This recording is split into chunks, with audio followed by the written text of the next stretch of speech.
Mixing really can be a creative and fun part of the music production process, but we want to avoid the fix it in the mix kind of mentality, in that it really is important to get great sound from the very beginning.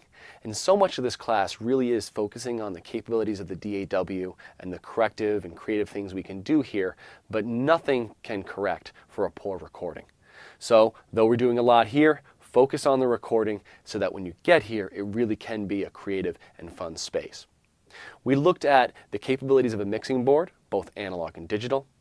We saw some of the important signal flow capabilities, setting up submixes, setting up parallel effects, and setting up monitor mixes, and how to use the features of the mixing board for that.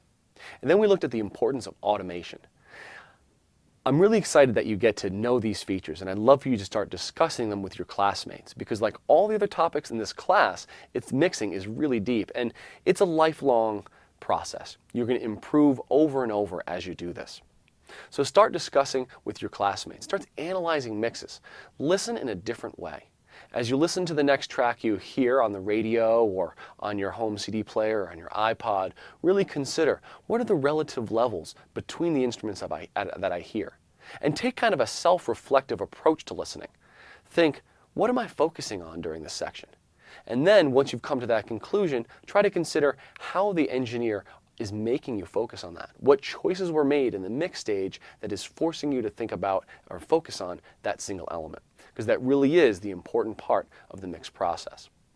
So we've covered some of the functionality of the mixer, which is hugely important. We talked about volume automation, and now in the next week we're going to move on to some of that digital signal processing.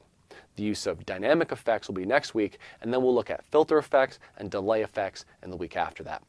I'm looking forward to it, and I can't wait to see you in the discussions.